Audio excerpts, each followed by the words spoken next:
मंगलम पंचपरमेष्टि मंगलम तीर्थंकरम मंगलम विश्वजिन्धर्मं मंगलम वीरशासनम मंगलम वीरशासनम।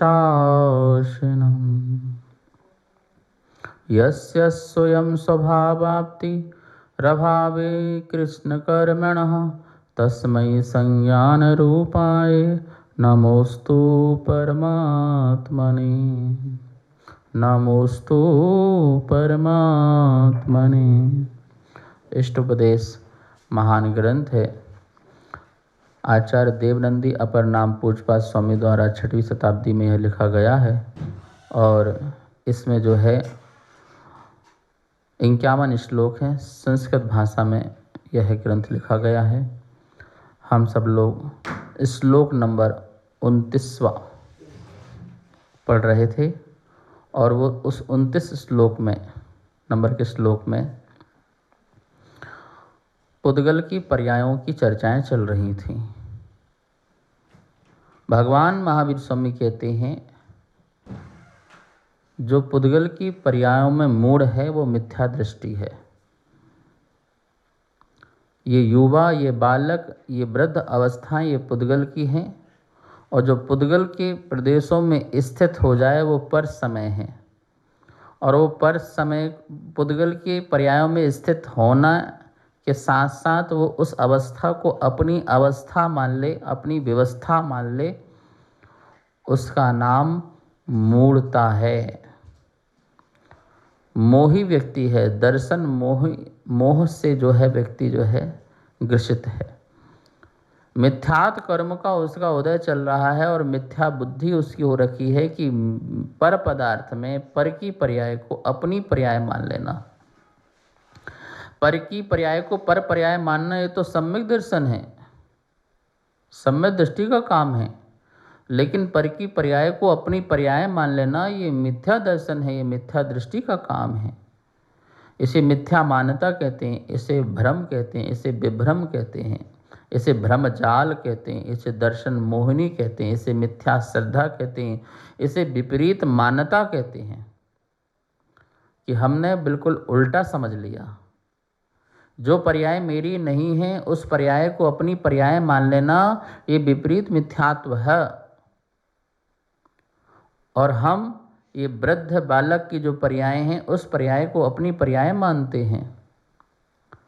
हम इससे रुष्ट होते हैं, हम इससे संतुष्ट होते हैं, हम कभी इससे प्रेम करते हैं, हम कभी इससे घृणा करते हैं, कभी हम इससे राग करते हैं, कभी हम इससे द्वेष करने लग जाते हैं और इस अवस्था को अपनी अवस्था मानने लग जाते हैं।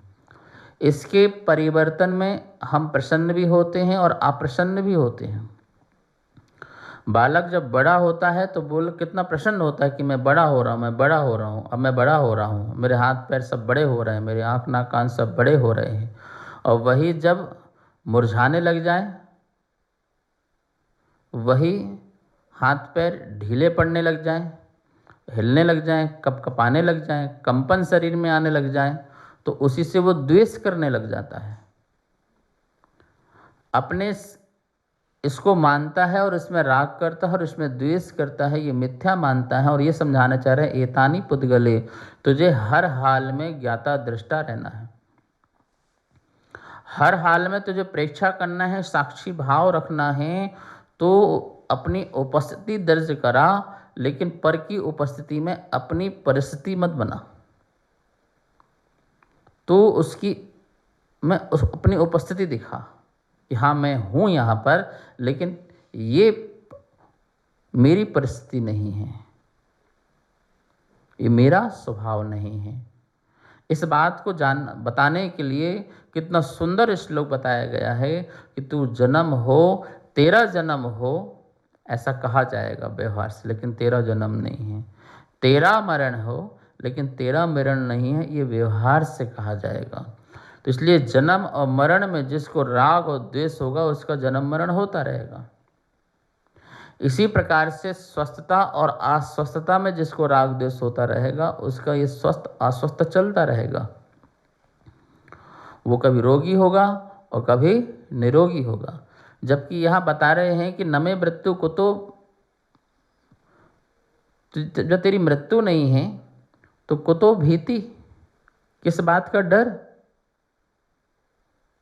और जब तेरा जन्म नहीं है तो किस बात का हर्ष,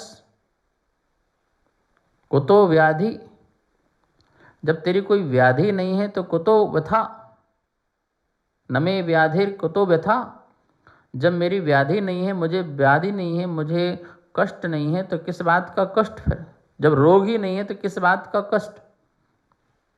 तुम में रोग ही नहीं है, ये रोग पुद्गल में होता है, सड़न गलन पुद्गल में होता है। किस में होता है? पुद्गल में। तो जो सड़ रहा है, जो गल रहा है, वो कौन है? वो तुम हो। क्या मेरी आत्मा सड़ रही है? क्या मेरी आत्मा गल रही है? क्या क्या क्या मेरी आत्मा उत्पन्न हो रही है? क्या मेरी आत्मा नष्ट हो रही है?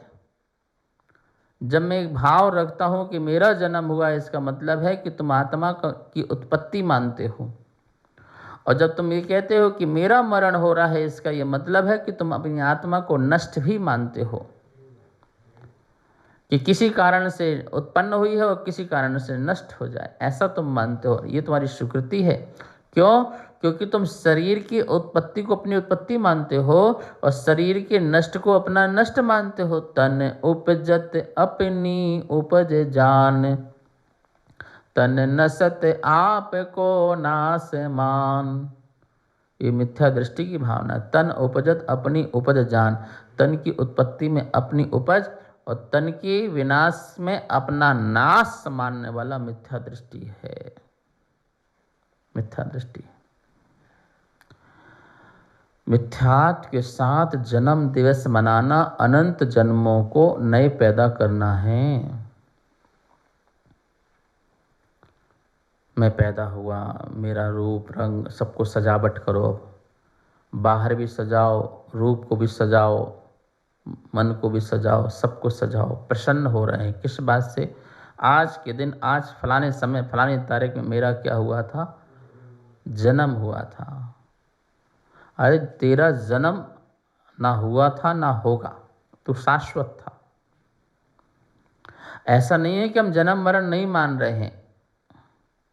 जन्म मरण भी पुद्गल के उपकार बताए हैं। पढ़िए तत्वाश्रुत, तत्वाश्रुत में पढ़िए। शरीर, वचन, मन, जन्म मरण, ये सब किसके उपकार हैं? पुद्गल के उपकार हैं। पुद्गल का उपकार है कि तेरे को शरीर मिला, पुद्गल का उपकार ही है तुझे शरीर छुड़वा दिया, तुझे मोक्ष दिलवाएंगे।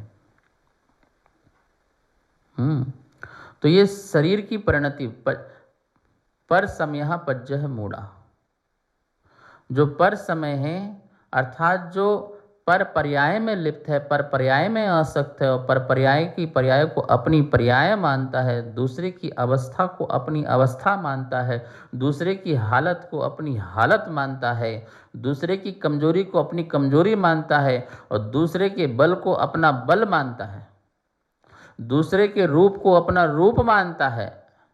ऐसी जो धारणा, ऐसी जो मान्यता है, वो तेरी मिथ्या मान्यता है। बालक के शरीर के बल को अपना बल मान रहा है, युवा के शरीर के बल को अपना बल मान रहा है और वृद्ध के शरीर के बल को अपना बल मान रहा है। वृद्ध की कमजोरी को अपनी कमजोरी मान रहा है, बालक की कमजोरी को अपनी कमजोरी मान रहा है। एतानी पुद्गले, ये सारे के सारे पुद्गल की दशाएं थीं, ये सारी की अवस्थाएं पुद्गल की थीं। और इसका ज्ञान न होने के कारण, अच्छा इससे हमें घाटा क्या है? जब हम ये अवस्थाएं अपनी मानते हैं तो इन अवस्थाओं में हम फंसते हैं, हम फंसते हैं और जितना हम फंसते हैं उतना हम दुखी होते हैं।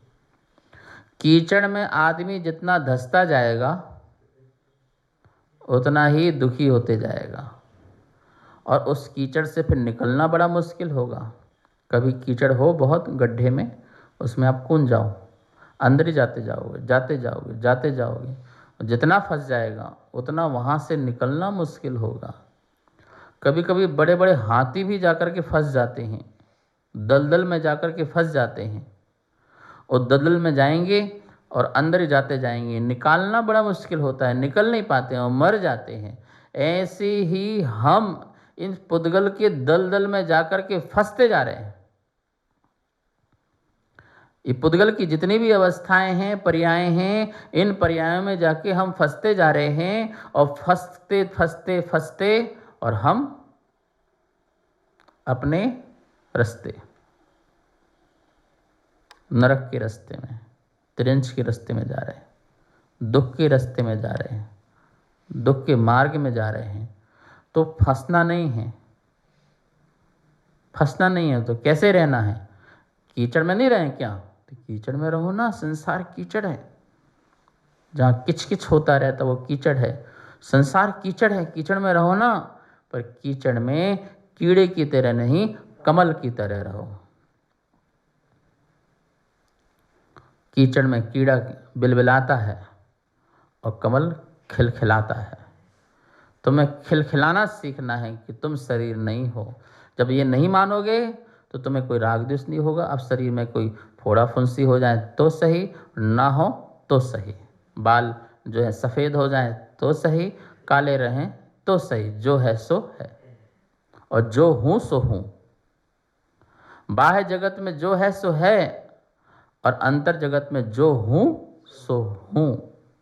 मैं तो ऐसा ही हूँ और ऐसा ही रहूँगा। मेरा स्वरूप तो ऐसे ही है कि मेरे बाल ना सफ़ेद होते हैं ना काले होते हैं, क्योंकि मेरे बाल ही नहीं होते हैं। मेरा शरीर न छोटा होता है न बड़ा होता है, क्योंकि मेरा शरीर ही नहीं होता है।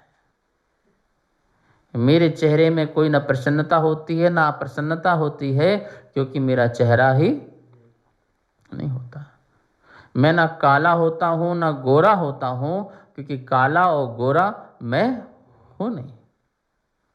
अरस हूँ, अरूप हूँ, अगंध हूँ, अवक्तव्य हूँ, अशब्द हूँ। रूप नहीं है इसलिए अरूप हूँ, रस नहीं है इसलिए अरस हूँ, गंध नहीं है इसलिए अगंध हूँ, वर्ण नहीं है इसलिए अवर्ण हूँ, और व्यक्त नहीं हूँ इसलिए अव्यक्त हूँ, शब्द नहीं हूँ इसलिए अशब्द हूँ। मैं चेतना हूँ, चैतन्य हूँ। मैं चेतना हूँ, मैं चैतन्य हूँ, मैं चैतन्य धातु का पिंड हूँ। मैं हूँ वही शुद्धात्मा, चैतन्य का मार्तंड हूँ, आनंद का रसगंध हूँ, मैं ज्ञान का घन पिंड हूँ। मैं ध्येय हूँ, श्रद्धेय हूँ, मैं ज्ञेय हूँ, मैं ज्ञान हूँ। बस एक